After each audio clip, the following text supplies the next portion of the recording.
Terus apalagi Bu? Kayaknya banyak tuh. Banyak ini tentang. Ini saya mau nanya sama Ibu, Bu. Ibu, ini kan udah jarang, Bu.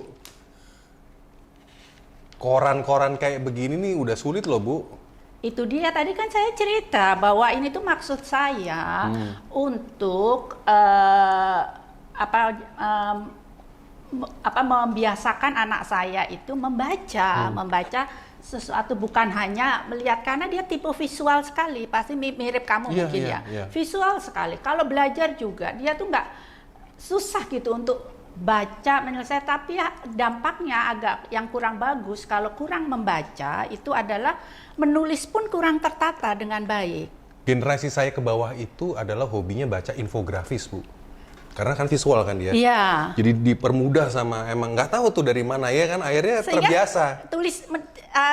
Kemampuan menulis panjang dan lain jadi kurang bagus kan? Mengarang. Iya, mengarangnya mengarangnya kurang. Iya. Terus otomatis waktu presentasi menggunakan bahasa yang tertata, yang ini kan juga akan kemampuannya akan menurun kan. Makanya sebenarnya kebiasaan membaca itu sangat penting sekali. Walaupun masih banyak sih, sekian persen gitu masih punya kebiasaan membaca novel, membaca koran, tapi anak saya bukan termasuk itu. Sama anak saya juga nggak termasuk itu, Bu. Makanya saya langganan segala macam, ada intisari, ada koran, ada segala macam untuk menarik dia gitu. Tapi ternyata tidak semudah itu untuk menumbuhkan semangat membaca. Ya memang. Ya memang generasi saya ke bawah itu kayaknya memang sudah nggak ke sana arahnya, Bu. Ke visual, ke YouTube kan, makanya kan lihat kan, Bu. Tapi sebenarnya masih mungkin pendidikan kita ya yang harus tetap, ini kebiasaan itu tidak boleh hilang karena bagaimanapun memberikan dampak yang positif gitu. Untuk baca, anak lebih tenang karena kan sekarang anak-anak kan kesannya gerusa-gerusu gitu ya. Betul atau enggak? Kurang tenang ya? Iya memang seperti tapi itu. Tapi pede sih, tapi percaya dirinya besar sih dibandingkan dengan angkatan saya itu kan kalau suruh presentasi kayaknya. Sekarang malah dia minta presentasi, Bu. Itu dia. Misalnya di grup ada 4 orang, malah saya yang presentasi saya gitu. Nah, iya. Jadi memang ada positif negatifnya sih semua sistem pendidikan. Makanya harusnya dibikin tetap harus seimbang ya, supaya hasilnya optimal. Saya sih percaya, Bu, arah pemerintah ini di bawah kepemimpinan Pak Jokowi itu sama Nadiem kayaknya membaik, Bu. Walaupun banyak yang nggak setuju juga ya. Boleh, itu kan bebas, Bu, iya kan? Terutama guru-guru, karena kan memang dia guru-guru di daerah kan agak sulit juga ya. Itu kan sesuatu perubahan yang cukup progresif kan, nggak mudah kan diikuti. Ingat, Bu, hanya COVID yang bisa memaksa perubahan secara cepat loh, Bu. Kalau nggak akan, Bu, mulai daring. Iya, percaya, Bu. Walaupun infrastrukturnya belum mendukung, tapi otomatis dipaksa untuk. Benar. Iya. Dipaksa. Kalau nggak kan tambal sulam, Bu. Iya kan? Mereka berat loh di desa. Saya dicerita anaknya asisten rumah tangga saya itu, dia kan guru SD di Solo gitu. Terus dia orang tinggal rumahnya di Wonogiri, itu mereka tuh pakai HP, mana HP-nya kan bukan smartphone yang masih sederhana. Itu rebutan dengan adiknya. Terus itu kan nggak mudah. Terus kemudian juga mereka mengeluh beli datanya itu juga cukup setelah dijumlah itu cukup banyak, apalagi kalau anaknya bukan hanya satu. Kalau anaknya 3. Ya makanya saya bersyukur juga akhirnya setelah hampir 2 atau 3 tahun ini kan terkendali akhirnya. Ya kan, COVID ini.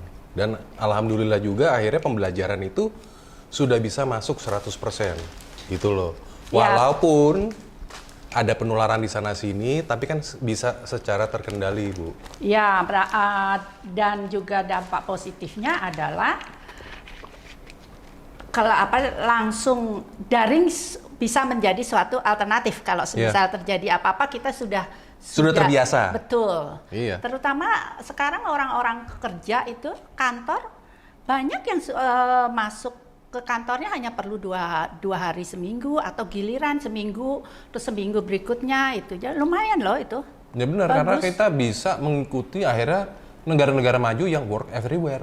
Iya, itu Gitu. kan berarti dampaknya luar biasa. Coba di Jakarta seperti itu. Itu satu, mengurangi kemacetan, betul atau enggak? Dampak dari mengurangi kemacetan pasti polusi berkurang, semuanya berkurang kan? Iya. Walaupun ada sih yang teriak-teriak juga, pasti yang bisnisnya transportasi dia terdampak kan, tapi mereka harus switch dong bisnisnya. Terus kemudian juga terutama nih ya, yang ibu-ibu kerasa sekali kalau dia tidak harus kerja setiap hari. Karena setelah dipikir-pikir ya, sebagian waktu kita, apalagi yang orang di kota besar seperti Jakarta itu, we spend a lot of our time itu di jalan gitu dan capek. Kalau kita di rumah itu hasil produksi hasil kerjaan kita itu sama, tapi kita masih bisa ngajarin anak belajar. Ini benar. Kayak yang misalnya nih rumah kawan saya itu yang ada di Tangerang Selatan tapi kantornya di Sudirman. Bayangin ya, gila kan.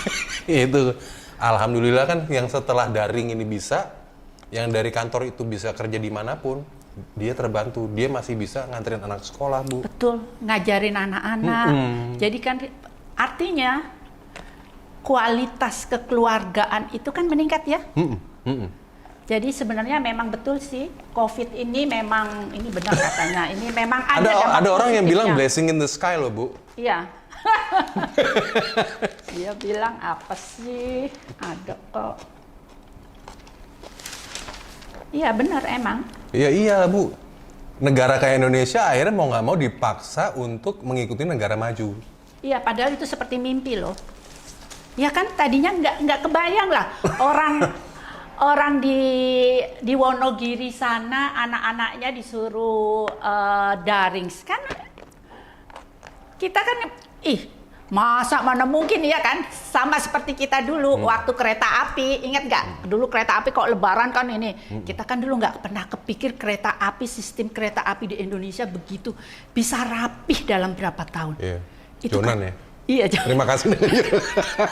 itu kan perubahan yang saya sendiri kalau melihat tuh sampai sekarang, dulu saya tidak akan pernah percaya, tidak akan bisa percaya bahwa bisa berubah. Ternyata Terakhir bisa. itu pas awalnya ini benar Indonesia. Iya. Kalau kita ke Singapura atau apa kan emang Iya, seperti itu, iya. tapi ini benar Indonesia begini. Ternyata Masa alhamdulillah. sih Lebaran nggak usah antri? Iya. Masa sih Lebaran nggak usah pakai calo? Yang bener aja Dan ya kan? alhamdulillah Bu, dulu itu kan ada banyak banget seperti India Bu, di atas kereta api duduknya Iya, Bu. dulu itu kan masih waktu berapa tahun yang lalu ya? Saya tahun 95 itu masih sering dengar teman saya kan tinggalnya teman kantor tinggalnya di Bogor. Itu dia bilang tadi tiba-tiba bau gosong, ternyata yang di atas kena listrik naik KRL. Nah, Itu kan. masih ada tahun itu. Nah saya nggak tahu masih atau tidaknya di India seperti itu, tapi alhamdulillah kita sudah menuju yang lebih baik lagi Bu. Betul, Gitu. iya. Iya kan Bu, gitu loh. Sama seperti ini daring dampak dari COVID ini. Daring ini kalau saya dulu sebelum COVID disuruh diminta membayangkan bahwa anak-anak di desa sana itu ada daring itu nggak mungkin bisa, pasti jawaban saya begitu. Betul nggak? Bener. That's like a dream kan, mimpi lah, nggak mungkin lah gitu. Ternyata bisa. Bahkan ahli-ahli pun bilang, mana mungkin kita suntik berapa juta orang secara bersamaan. gila. Ingat nggak? Iya kan? Ternyata bisa juga kok kita Iya, hebat. gitu loh. Hebat kan Indonesia gitu loh. Di RW saya kan Satgas Covid di RW. Saya 10 kali melakukan vaksinasi massal untuk RW, terutama warga di situ juga sekitarnya, kemudian juga keluarga dari satpam, terus kebersihan kami. Gitu. Nah, berarti kan Ibu kan sudah mengalami sendiri dan sudah terjun sendiri Bu. Iya kan? Jadi udah tahu kan pengalamannya seperti apa. Tapi memang puskesmas sangat membantu sekali. Kami itu dari RW hanya memfasilitasi, kemudian mereka yang datang, departemen kesehatan dengan timnya Luar biasa ya. jempol. Ya. Iya. Memang demi mengejar kekebalan grup ya, Ya. komunal kan kita kan, Iya. iya itu kan makanya. Dan kita juga harus terima kasih juga sama TNI Polri kan yang luar biasa pemetaannya terjun Iya, ke situ, betul, gila. iya. Ini kerja memang kerja tim, kerja seluruh rakyat, ini lapisan semuanya, sampai pemerintah juga kan gitu loh. Yang dulunya dicibir Bu, Iya, kan? walaupun sebagian harus akhirnya karena ada yang kontra, yang menganggap bahwa vaksinasi itu A, B, C, D dipolitisir. Iya. Tapi ya harus dengan enforcement juga sih, setengah peduli lindungi, terus kita di blok hitam ya nggak boleh masuk mall, ada bagusnya juga, iya kan? Karena kan itu bukan, kita nggak boleh egois dong, kita harus mikirin kepentingan orang lain juga. Dan itu juga belajar disiplin juga rakyat kita. Betul. Kalau kamu itu misalkan di HP-mu itu warnanya hitam, ya bener-bener nggak boleh masuk. Itu kan disiplin kan, membahayakan dirimu dan orang lain itu Iya, intinya. terutama orang lain, kalau dirinya dia mau itu sih terserah aja sebenarnya. Iya. Kan, itu haknya dia mau sakit kayak mau apa, tapi kan dia tidak boleh menularkan kepada orang lain, dan kita nggak tahu orang lain itu dia komorbid, mungkin dia punya penyakit, tiba-tiba dia tidak tahu tertular kan. Yang kita yang sehat-sehat aja, apalagi yang muda-muda ngerasa gua nggak apa-apa, sehat-sehat aja, nggak bergejala gini-gini, terus dia jalan-jalan ke mall, kemudian ketemu orang yang komorbid, dia ketularan, dia oke-oke aja, tapi yang kena, yang ketularan, Bener. Belum tentu oke-oke juga. Akhirnya dia bisa masuk rumah sakit, bahkan bisa iya, meninggal, nyawanya. iya, itu kan egois sekali Iya. kan. Kita itu rakyat akhirnya dengan masalah ini diajarkan sebetulnya juga tenggang rasa juga ya Bu. Betul, Iya, ya itu betul. Karena memang jujur ya, kalau dulu itu orang Indonesia itu bilang bahwa bangsa ini tuh sangat tenggang rasa ya.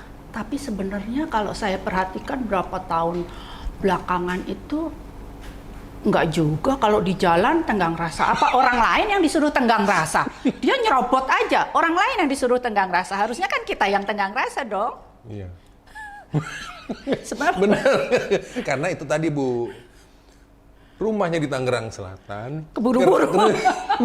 kerjanya di pusat Makanya Jakarta. saya kalau anak saya bilang gitu, Bu itu ngapain sih orang nyobot? Itu sakit perut, dia udah nggak tahan, saya bilang. Iya. Terus apa lagi ya, banyak sih ceritanya, emang. Makanya kejadian-kejadian ini ya bersyukur juga sih Bu, saya dari kecil sampai seumur segini merasakan kemajuannya juga Indonesia itu on the track gitu loh Bu. Iya betul. Iya Ya. kan Bu, nggak Ya. stagnan juga, tidak ke belakang, tapi ya maju gitu loh.